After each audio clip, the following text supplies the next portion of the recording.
एक 50 वर्षीय सुगठित भारतीय व्यक्ति ने 4 20 वर्षीय भारतीय महिलाओं के साथ बच्चे पैदा किए। यह चौंकाने वाली पारिवारिक कहानी राजस्थान के विशाल रेगिस्तान और प्राचीन किलों के बीच घटित हुई। यह एक परी कथा जैसी कहानी है जो एक 50 वर्षीय भारतीय खोजकर्ता के बारे में है, जो भारत के दूरदराज के इलाके में आया और अंततः 4 खूबसूरत 20 वर्षीय भारतीय महिलाओं के साथ रहने लगा और उन सभी को गर्भवती कर दिया।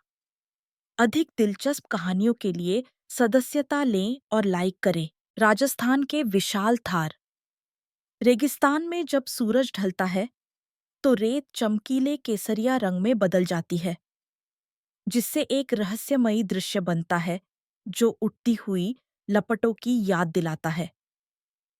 इस रेगिस्तान के केंद्र में एक निचले और समतल क्षेत्र में एक छिपा हुआ नखलिस्तान है, जहां शायद ही कोई आता हो। ऊबड़-खाबड़ चट्टानें और रेत के टीले इस भूमि को सजाते हैं, मानो हवा ही यहां से अक्सर गुजरती हो, ताकि रेगिस्तान की नीरसता कम हो सके। जब सूरज क्षितिज के नीचे डूबने लगता है, आसमान को लाल और धीरे-धीरे बैंगनी रंग में रंगता है, तो रेत के टीलों पर ऊंटों का एक झुंड और 4 भारतीय महिलाएं दिखाई दीं। हालांकि हर महिला का अपना अनूठा रूप था, फिर भी वे सभी शानदार लंबे दुपट्टे पहने हुए थीं, जो उन्हें विशेष रूप से आकर्षक बनाती थीं। उन्होंने एक अजीबोगरीब दृश्य देखा।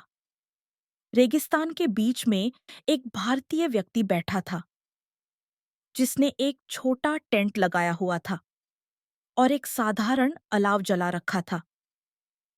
इस भारतीय व्यक्ति का नाम आनंद था, जो 50 वर्ष से अधिक आयु के भारतीय खोजकर्ता थे। भारत में कई वर्षों तक व्यापार करने के बाद उन्होंने अधेड़ उम्र में अचानक गंगा नदी और थार रेगिस्तान के किनारों को देखने का फैसला किया और इस तरह वे भारत के दूर-दराज के इलाकों में आए। उन्हें किताबें और नक्शे साथ लेकर चलना पसंद था। ऐसी जगहें खोजना पसंद था जिनके बारे में दूसरों को पता न हो, और प्राचीन कलाकृतियों या परंपराओं का अनुभव करना पसंद था।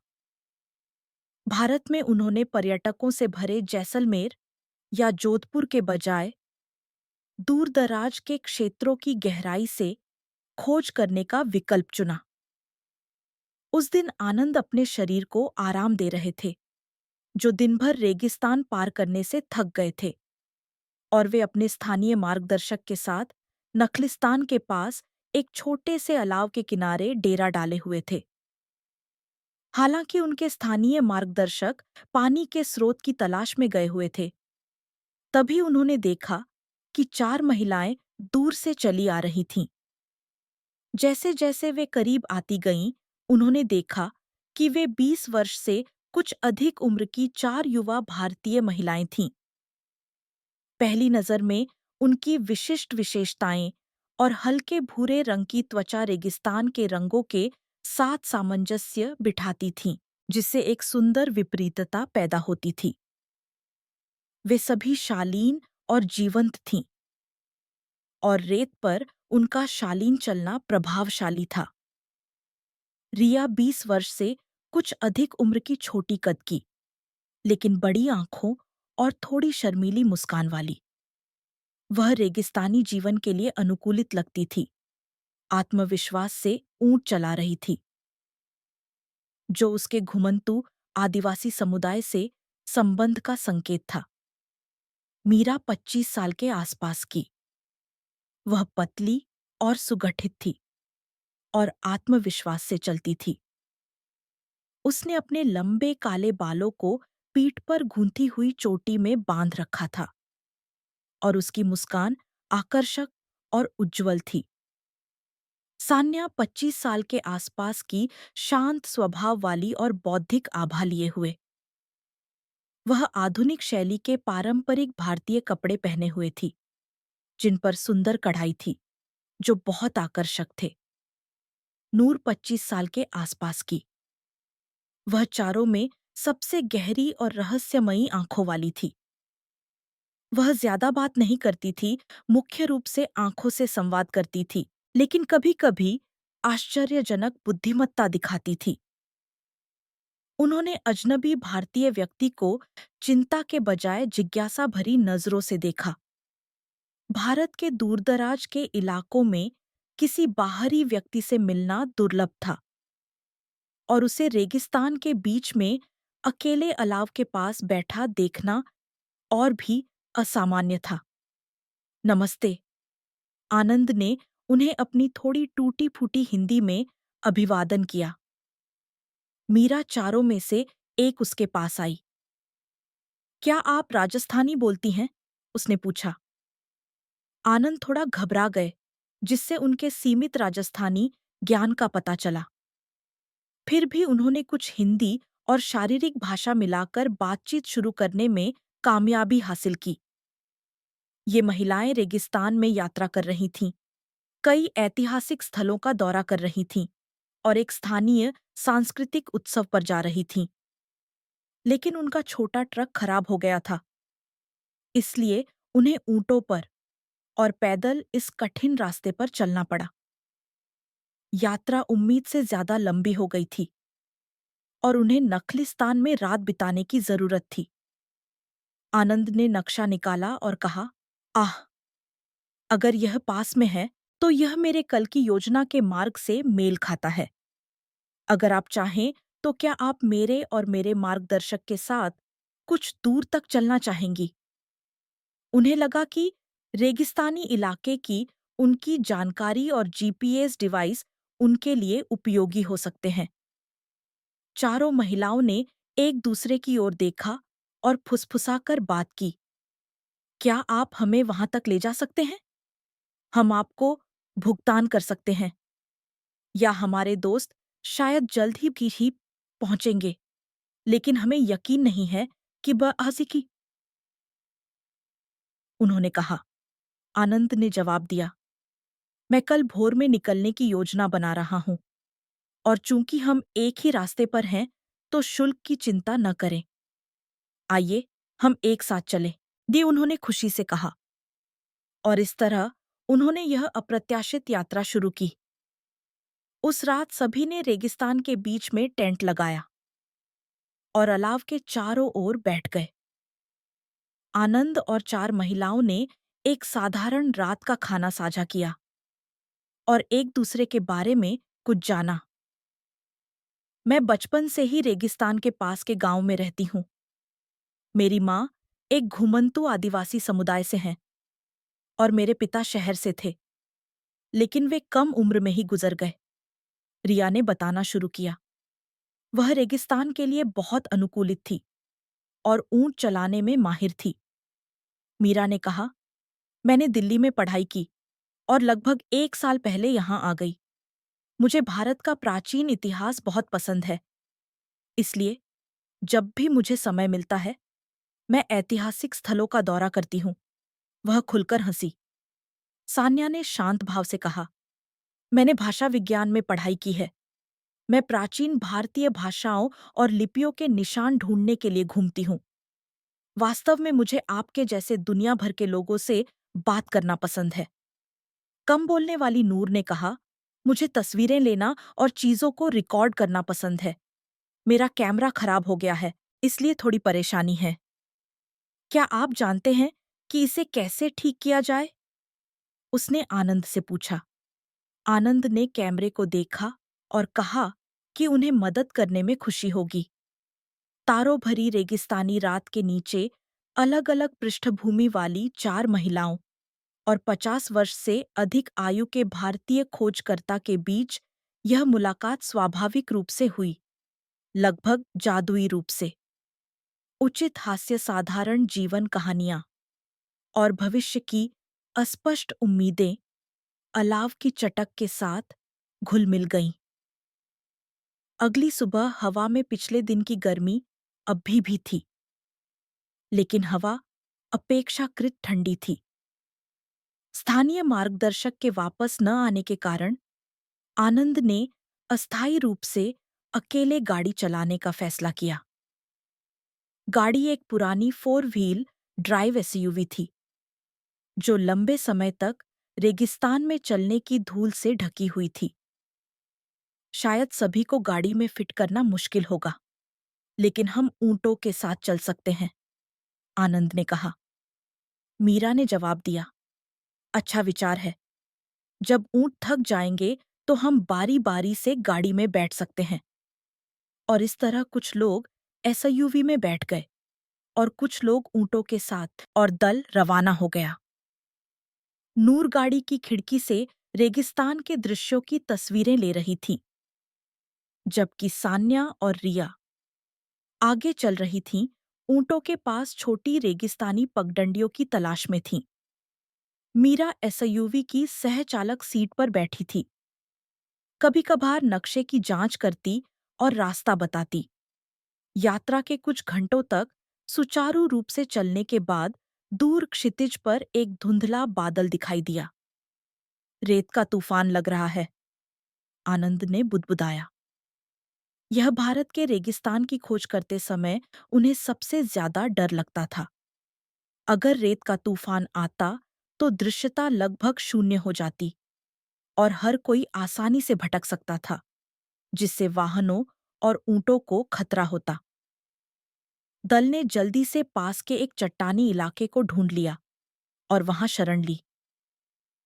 उन्होंने एसयूवी को चट्टानों के बीच खड़ा किया, ऊंटों को बांधा और फिर नीचे बैठ गए।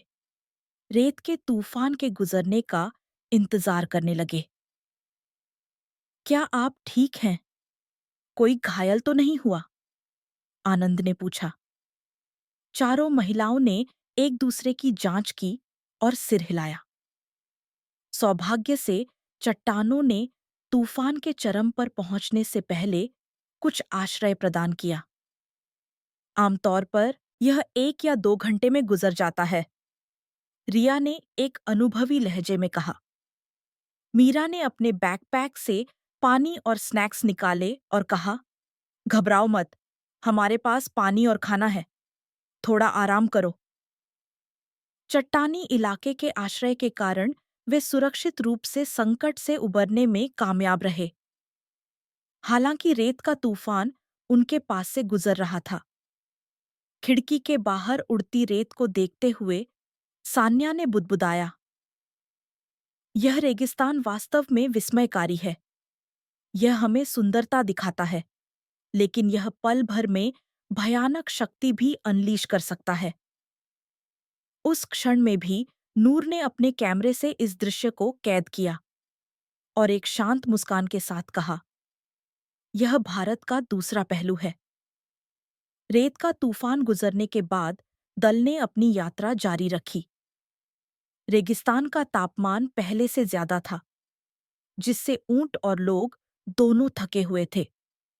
तभी आनंद ने चुपचाप गाड़ी रोकी और गाड़ी के फ्रिज आइस बॉक्स से ठंडे पानी की बोतलें निकाली। आइए सभी इसे पी लें। मुझे रेगिस्तान का ज्यादा अनुभव नहीं है, लेकिन मैं भारत के मुश्किल इलाकों में गया हूं। इसलिए मुझे पता है कि पानी कितना अनमोल है, कि उन्होंने अपनी पहल पर कहा। धन्यवाद, आप हमारा ख्याल रखते हैं। यह वाकई सुकून देने वाला है। मीरा ने मुस्कुराते हुए पानी की बोतल ली। रिया, सान्या और नूर ने भी बार-बार धन्यवाद कहा और पानी पिया। हालांकि वे अलग-अलग भाषाओं और संस्कृतियों से थीं, लेकिन वे गर्मी प्यास और एक साझा साहसिक कार्य के माध्यम से एक टीम बन रही थीं। रेगिस्तान में दूसरी रात आ गई।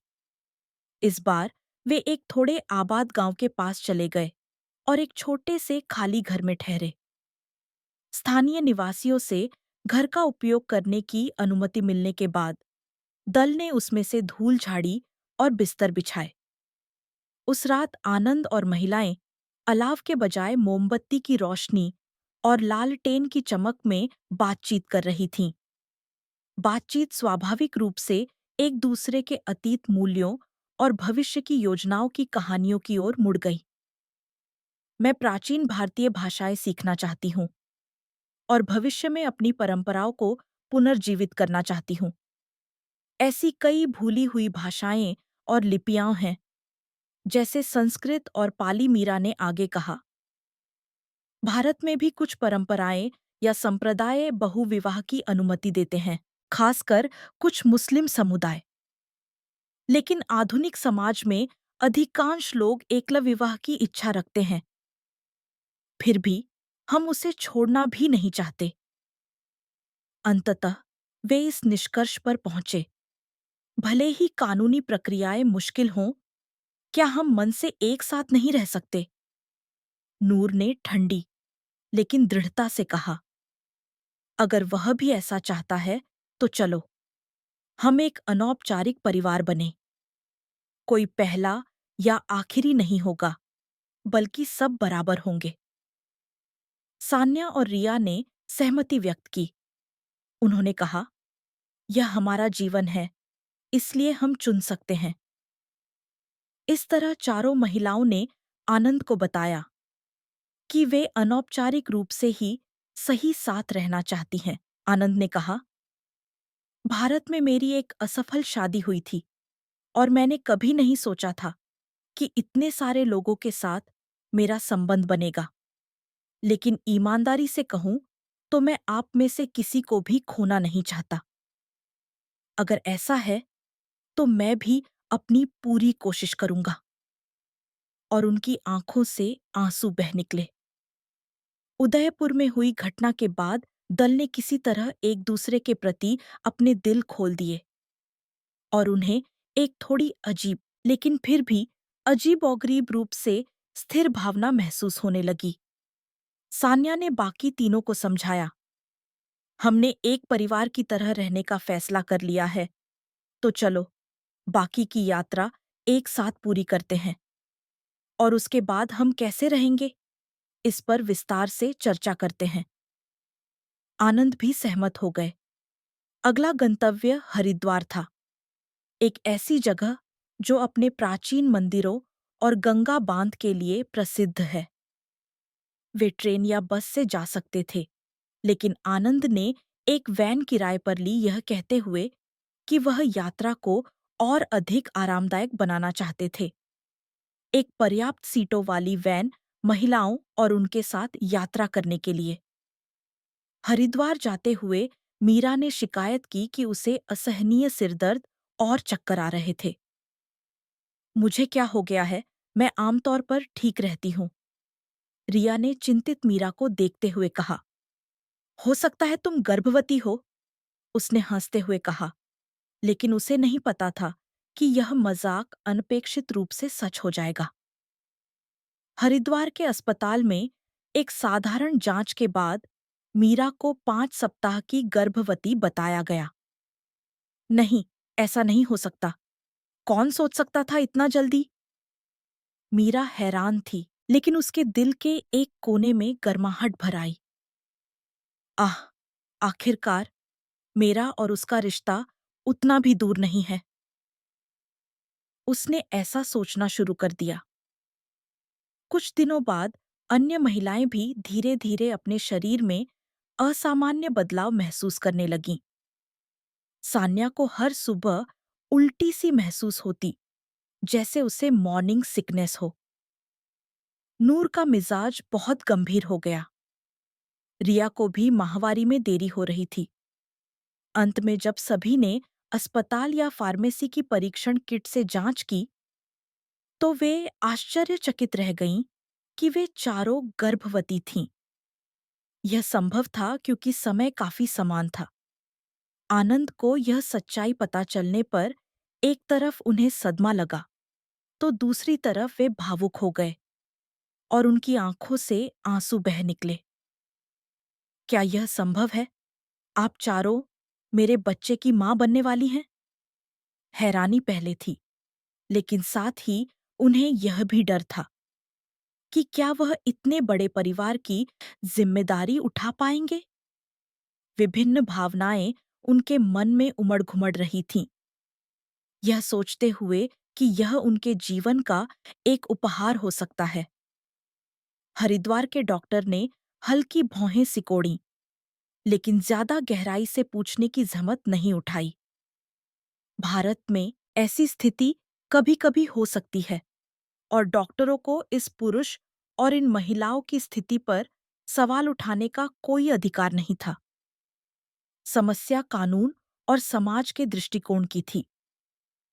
अगर सभी 4 महिलाएं गर्भवती होतीं और एक भारतीय पुरुष के साथ वास्तविक संबंध में रहतीं, तो उनके आसपास के लोग क्या सोचते?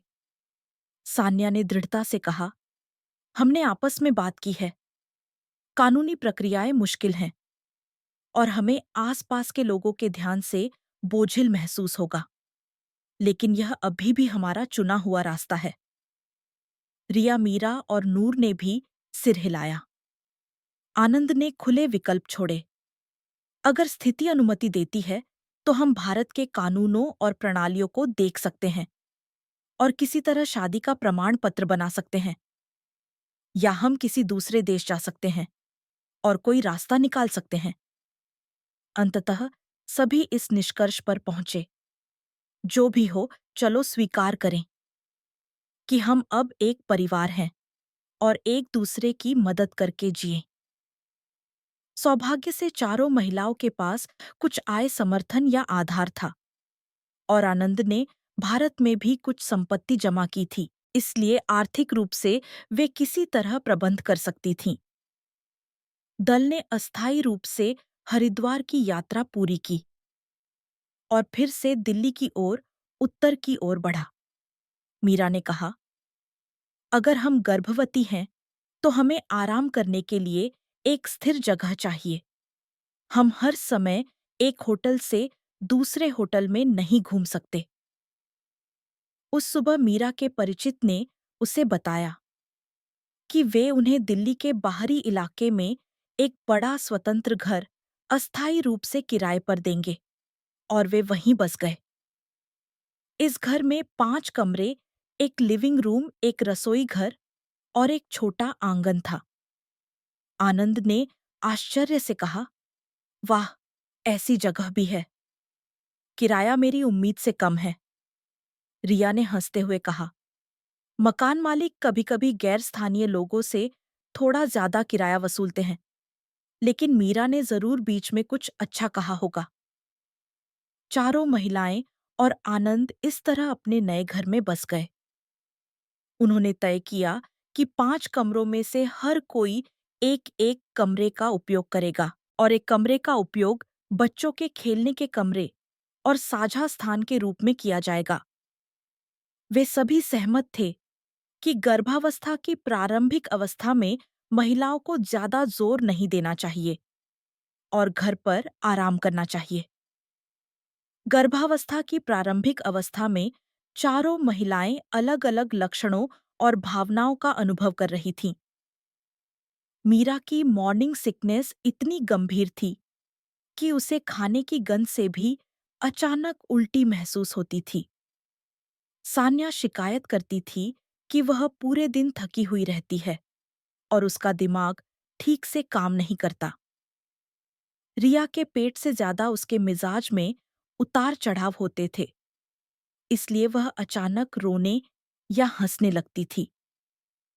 नूर की भूख बढ़ गई थी और वह लगातार कुछ न कुछ खाना चाहती थी। आनंद ने कहा, मैंने एक ऐसी दुनिया देखी है जिसे मैं नहीं जानता था। मैं आप सभी के साथ तालमेल बिठाऊंगा। अगर आपको मुश्किल लगे तो मुझे बताएं, और ईमानदारी से उनकी देखभाल की। कभी-कभी वह खाने का सामान खरीदने जाता था और डॉक्टर को घर पर जांच के लिए बुलाता था। वह खुद घर की सफाई और कपड़े धोने का काम भी करता था। कल तक मैं एक खोज करता था, लेकिन आज मैं एक गृहिणी बन गया हूं, उसने खुद का मजाक उड़ाते हुए कहा। लेकिन रोजमर्रा की जिंदगी में कुछ छोटी-मोटी बहसें भी होती थीं।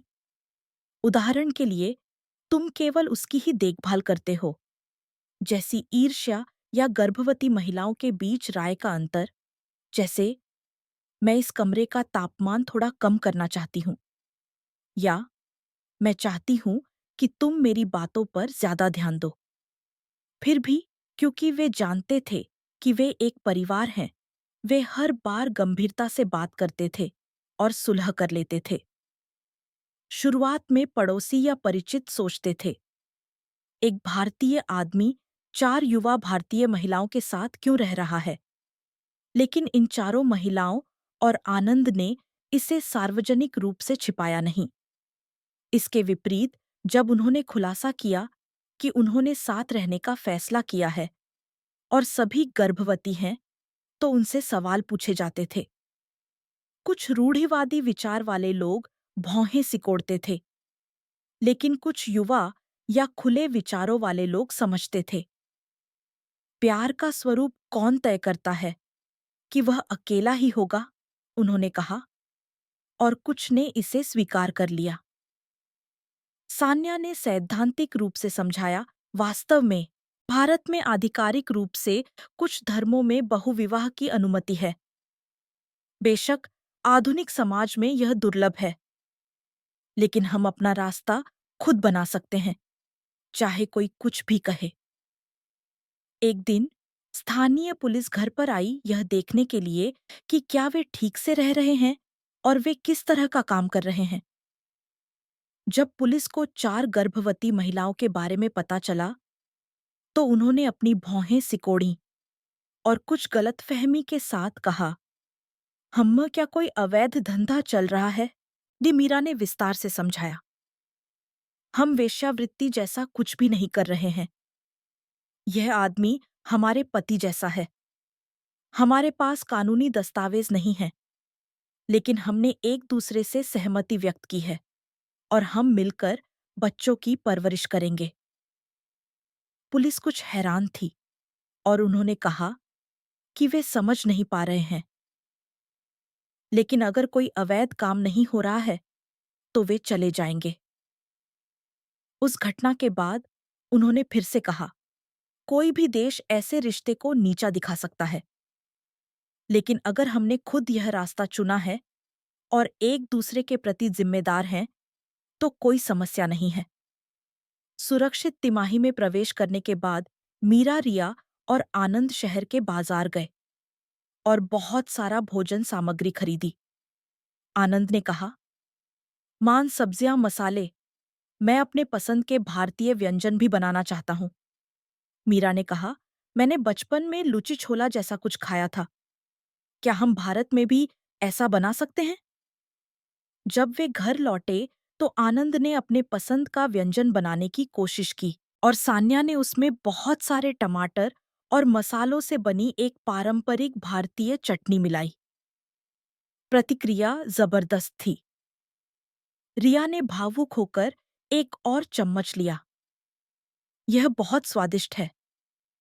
नूर ने एक तस्वीर ली, यह कहते हुए कि वह एक तस्वीर लेना चाहती है, और भोजन सेट के दृश्य को साझा करने का विचार भी पैदा हुआ। समय के साथ महिलाओं के पेट धीरे-धीरे बड़े होते गए। उन्होंने शिशुओं की प्रसव पूर्व देखभाल में भी रुचि दिखाई और आनंद ने ऑनलाइन भारतीय बच्चों के गीत या पारंपरिक लोरी संगीत की धुनें ढूंढकर बजाईं। नूर ने हल्की संदेह भरी हंसी के साथ कहा, बच्चों के लिए ऐसा संगीत सुनना अच्छा है, लेकिन फिर भी सहमत हुई कि इसे आजमाना अच्छा होगा। एक रविवार की दोपहर उन्होंने घर पर गोद भराई बेबी शावर जैसी एक पार्टी रखी। मीरा, सान्या, रिया और नूर ने सुंदर कपड़े पहने थे और आनंद ने एक छोटा केक तैयार किया, यह कहते हुए, सभी चलो, हमारे बच्चों के स्वस्थ विकास के लिए प्रार्थना करें। उन्होंने शराब के बजाय फलों का रस या चाय पी, लेकिन माहौल काफी गर्म था। सान्या ने हंसते हुए कहा, किसने सोचा था कि हम इस तरह एक साथ रहेंगे? रिया ने कहा, शायद यह एक दैवीय इच्छा थी। नूर ने कहा, जब बच्चे बाद में पैदा होंगे, तो मुझे उन्हें हर पल की तस्वीरें दिखानी होंगी और कहना होगा, तुम्हारी माँ और पिताजी ऐसे ही रहते थे। जब चारों गर्भावस्था के छठे और 7वें महीने में प्रवेश कर गईं, तो घर में बहुत काम बढ़ गया। आनंद ने नोट बनाते हुए समय सारिणी तय की। हमें उनमें से हर एक के अस्पताल जांच के समय को व्यवस्थित करना होगा। हम एक साथ नहीं जा सकते, इसलिए इसे अलग-अलग करते हैं। मीरा ने हंसते हुए कहा, तुम्हें नहीं पता था कि तुम ऐसी अनुसूचक की भूमिका निभाओगे, है ना? आनंद ने कहा, हालांकि मैं खुश हूं। अपने बच्चों के लिए मैं कुछ भी करने को तैयार हूं। अल्ट्रासाउंड जांचों से पुष्टि हुई कि सभी चारों स्वस्थ थीं और भ्रूण सामान्य रूप से विकसित हो रहे थे। शिशुओं का लिंग अभी तक पूरी तरह से निर्धारित नहीं हुआ था, लेकिन मीरा और रिया को एक बेटी की उम्मीद थी, जबकि नूर और सान्या ने कहा कि चाहे वह बेटा हो या बेटी, जब तक वह स्वस्थ हो, उन्हें कोई फर्क नहीं पड़ता। जब वे गर्भावस्था के अंतिम चरण में प्रवेश कर गईं, तो कुछ महिलाओं के लिए बाहर जाना मुश्किल हो गया। रिया की पीठ में दर्द था और वह ठीक से चल नहीं पा रही थी, और नूर के पैर सूज गए थे, जिससे जूते पहनना मुश्किल हो गया था। आनंद ने उन्हें घर पर प्रसव पूर्व देखभाल योजना या साधारण व्यायाम करने के लिए प्रोत्साहित किया और नरम संगीत और सुगंधित मोमबत्तियां तैयार कीं। मीरा ने उत्सुकता से पूछा, जब बच्चे बाद में पैदा होंगे तो हम क्या करेंगे? हम उनकी देखभाल कैसे करेंगे? सान्या ने कहा, हमने कहा था कि हम उनकी परवरिश करेंगे। हम कमरों को अलग-अलग उपयोग कर सकते हैं, या हम पालन पोषण की जिम्मेदारी साझा कर सकते हैं। वैसे भी हम सब एक ही छत के नीचे रहते हैं। रिया ने घबराते हुए कहा, क्या मैं ऊँटों की देखभाल की तरह बच्चों की अच्छी देखभाल कर पाऊंगी? नूर ने दिलासा देते हुए कहा, हम वैसे भी सभी नई माँ में हैं। चिंता मत करो, हम धीरे-धीरे सीखेंगे। आनंद को पिता बनने की एक बड़ी जिम्मेदारी महसूस हुई। मुझे आर्थिक रूप से और शारीरिक रूप से और भी ज्यादा मेहनत करनी होगी। क्या मुझे भारत में व्यापार के अवसर तलाशने चाहिए, या मुझे अपने पुराने संपर्कों से संपर्क करके कुछ बनाना चाहिए? वह चिंता में डूब गए। मीरा और सान्या ने प्रोत्साहित किया, हम भी मदद कर सकते हैं। अगर हम भारत में अपने नेटवर्क और अपनी विशेषज्ञता का उपयोग करते हैं, तो शायद हम एक रास्ता निकाल सकते हैं। जब उन्होंने गर्भावस्था के 9वें महीने को पार किया, तो महिलाओं के पेट बहुत भारी लगने लगे और उन्हें चलने में मुश्किल होने लगी। वे लिविंग रूम के सोफे पर ज्यादा समय बिताने लगीं और वे भोर में ज्यादा बार जागने लगीं। फिर देर रात मीरा को अचानक प्रसव पीड़ा की शिकायत हुई और उसने कहा, आह मेरा पेट, मेरा बच्चा सच में इस तरह पैदा हुआ। मीरा ने कहा, हमें अपने बच्चे का क्या नाम रखना चाहिए? सभी एक साथ इकट्ठा हुए और सुझाव दिया, क्या हमें आधुनिक नाम और पारंपरिक नाम को मिलाना चाहिए? समस्या यह थी कि आश्चर्यजनक रूप से मीरा के बच्चे के जन्म के कुछ दिनों के भीतर अन्य महिलाओं को भी धीरे-धीरे प्रसव पीड़ा होने लगी। आनंद ने मजाक में कहा, क्या यह एक तरह की संवर्ती कार्रवाई है? सान्या की नियत तारीख से थोड़ा पहले रिया नियत तारीख पर और नूर नियत तारीख से थोड़ा बाद, लेकिन अंततः सभी 4 बच्चे कुछ हफ्तों के भीतर पैदा हो गए। उनमें लड़के भी थे और लड़कियां भी। चारों नई मां के और नवजात शिशु घर लौट आए। लिविंग रूम तुरंत बच्चों के रोने की आवाज से भर गया और स्तनपान और डायपर बदलने का काम लगातार चलता रहा। आनंद ने कहा, यह वाकई एक युद्ध है, और उन्हें नींद की कमी थी। चारों महिलाएं भी मिलकर काम करती थीं, एक दूसरे की मदद करती थीं, बारी-बारी से सोती थीं या बच्चों की देखभाल करती थीं। रिश्तेदारों या दोस्तों को आश्चर्य हुआ। उन्होंने कहा, जुड़वा नहीं, बल्कि 4 बच्चे एक साथ पैदा हुए। कानूनी शादी के प्रमाण पत्र के बिना उन्होंने साथ रहने और बच्चों की परवरिश करने की अपनी योजना को साकार करना शुरू कर दिया। सान्या ने हंसते हुए कहा, हम वैसे भी अपने आप में एक परिवार हैं। केवल दस्तावेज न होने का मतलब यह नहीं है कि हम एक परिवार नहीं हैं। 1 या 2 महीने बाद बच्चे धीरे धीरे बड़े होने लगे। उनके पास पालन पोषण का कोई अनुभव नहीं था, लेकिन उन्होंने एक दूसरे का सहारा लिया और गुर सीखे। और गांव की दाइयां या नर्सें भी कभी-कभी मदद के लिए आती थीं। बच्चे अनूठी विशेषताओं वाले थे, जिनमें भारतीय सांस्कृतिक विविधता का मिश्रण था और हर किसी का अपना अनूठा नाम था।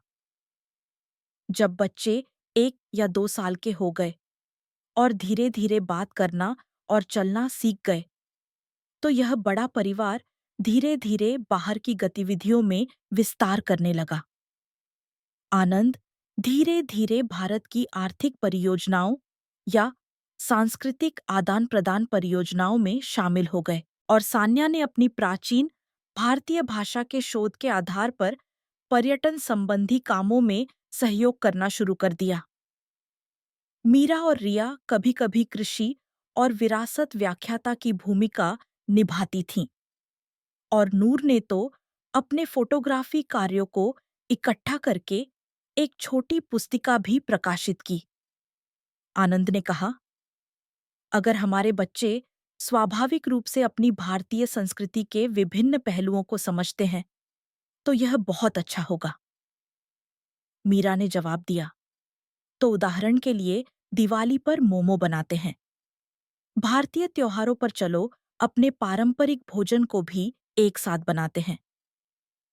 चारों महिलाएं बच्चों की परवरिश के लिए दृढ़ थीं, ताकि वे आत्मविश्वास से कह सकें कि वे अपनी विविध भारतीय जड़ों पर गर्व करते हैं और उनसे यह सवाल न पूछा जाए कि वे किस क्षेत्र के हैं या कौन सी भाषा बोलते हैं।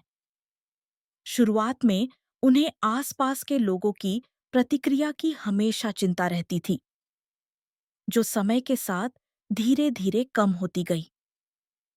बहुत से लोग केवल उत्सुकता से उन्हें देखते थे, यह कहते हुए वे खुश लगते हैं या मुझे लगता है कि वे ऐसा ही करते हैं।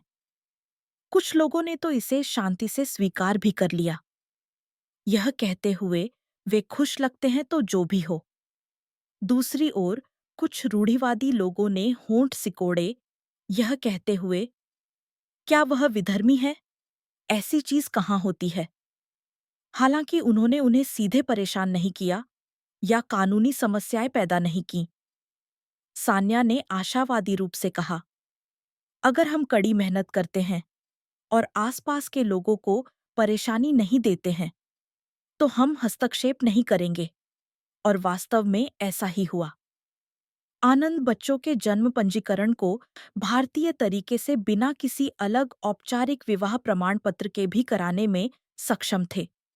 हालांकि कुछ प्रक्रियाएं जटिल थीं, लेकिन उन्होंने उन्हें हल कर लिया। कुछ जगहें थीं जहां उन्होंने समझौता भी किया, जैसे पिता का नाम दर्ज कराने में सक्षम होना। जैसे-जैसे बच्चे बड़े हुए, चारों महिलाएं और आनंद धीरे-धीरे भारत में जीवन के आदी हो गए। आनंद ने अपने विचार साझा किए, मैं कभी-कभी बच्चों को भारत के अपने पैतृक स्थान पर ले जाना चाहता हूँ। मेरे माता-पिता अब नहीं हैं, लेकिन मेरे भाई-बहन हैं। मीरा ने जवाब दिया, अगर आप जाते हैं, तो हम निश्चित रूप से आपके साथ जाएंगे। अगर हम 1 या 2 महीने के लिए रह सकें और भारतीय संस्कृति के विभिन्न पहलुओं का प्रत्यक्ष अनुभव कर सकें, तो यह बहुत अच्छा होगा। चारों महिलाओं ने अपने-अपने क्षेत्रों का विकास किया और एक बड़े परिवार द्वारा संचालित एक छोटा सांस्कृतिक आदान-प्रदान व्यवसाय चलाने पर विचार किया।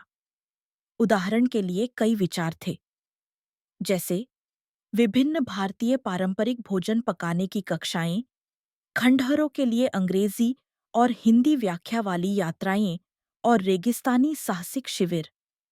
नूर ने एक नए शूटिंग प्रोजेक्ट की कल्पना करते हुए कहा, थोड़ा थोड़ा करके आजमाना दिलचस्प होगा। बच्चे एक ही घर में खेलते हुए और चारों महिलाएं और आनंद एक साथ हंसते हुए और रात का खाना बनाते हुए का दृश्य पहली नजर में एक पारंपरिक भारतीय परिवार जैसा लगता था। लेकिन जब आप इसे समझते हैं तो यह एक बिल्कुल नया स्वरूप था। हालांकि वे वास्तव में कह रही थीं, यह हमारे लिए स्वाभाविक है। कोई कानून नहीं है जो यह तय करे कि प्यार का स्वरूप अकेला ही होना चाहिए। और वे स्वतंत्र रूप से इसका आनंद ले रही थीं। बेशक ईर्ष्या और छोटे-मोटे झगड़े गायब नहीं हुए थे। आज रात मैं किसके साथ सोऊंगा से लेकर बच्चों के पालन पोषण के विचारों में अंतर और उनके व्यक्तिगत काम के कार्यक्रम में टकराव जैसे मुद्दे अभी भी मौजूद थे। हालांकि उन्होंने हमेशा बातचीत के माध्यम से इन समस्याओं को हल किया। मीरा ने धीरे से कहा, हमने कहा था कि हम एक दूसरे का सम्मान करेंगे। रिया ने कहा, ठीक है, मुझे खेद है, मैं थोड़ी संवेदनशील थी और माफी मांगी। नूर और सान्या ने मध्यस्थता की या कभी-कभी एक दूसरे को डांटा। आनंद हमेशा जोर देते थे, जब भी मुझे कुछ तय करना होता है तो मुझे आप सभी की राय लेनी होगी। मैं एकतरफा नहीं कर सकता। समय के साथ बच्चे प्राथमिक विद्यालय जाने की उम्र के हो गए। इस दौरान चारों महिलाएं बहनों की तरह करीब हो गईं। उन्होंने अपने बच्चों को भाई बहन कहा और उन्हें एक ही घर में बड़े होते देखा। आनंद 50 से अधिक उम्र के थे और अब 60 के दशक के लगते थे, लेकिन वह अभी भी स्वस्थ थे।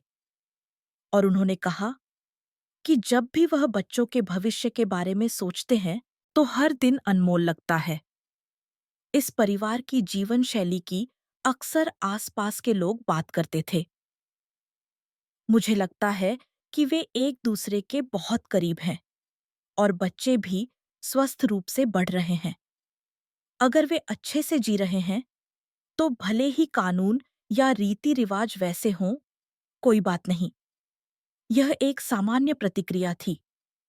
कुछ लोग इस अजीब परिवार की आलोचना करते थे, लेकिन वे अल्पसंख्यक थे। कभी-कभी दूर के परिचित या व्यापारिक भागीदार इस घर का दौरा करते थे, यह कहते हुए, वाह, इतने सारे परिवार एक घर में रहते हैं, लेकिन वे इतने खुश लगते हैं। कुछ ने मजाक में कहा, तुम वाकई कमाल हो, कई मायनों में।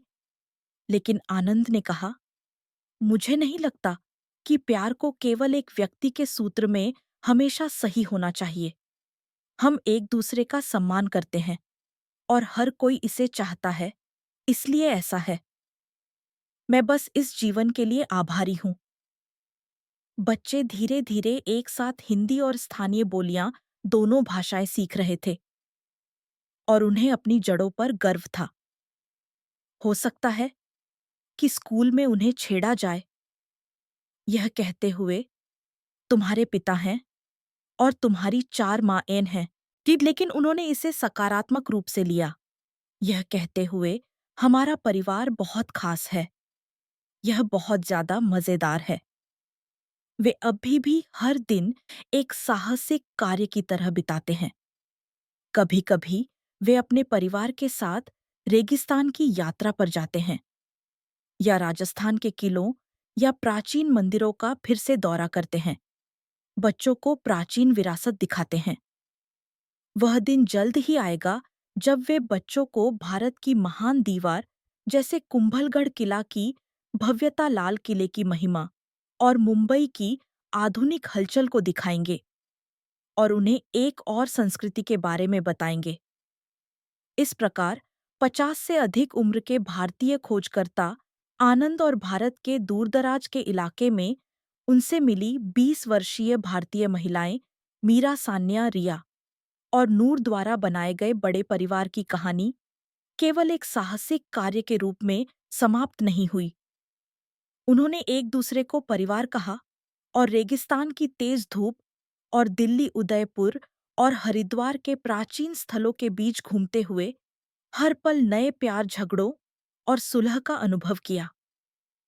और सभी 4 महिलाओं द्वारा पैदा हुए बच्चों को देखकर उन्होंने सीधे प्यार और परिवार के एक नए रूप का प्रदर्शन किया। भले ही यह कानूनी प्रणाली या विवाह के पारंपरिक दृष्टिकोण के अनुरूप न हो, उन्होंने साबित किया कि अगर हर कोई सहमत हो और अपनी जिम्मेदारी निभाए, तो एक खुशहाल बड़ा परिवार संभव है। भारत के अपेक्षाकृत रूढ़िवादी सामाजिक परिवेश में भी वे दृढ़ता से जीवित रहीं। यह आपसी सम्मान और एक दूसरे की पहचान पर आधारित था, न कि आसपास के लोगों के साथ टकराव पर। बच्चों के भी भारतीय समाज में एक सांस्कृतिक पुल बनने की प्रबल संभावना है।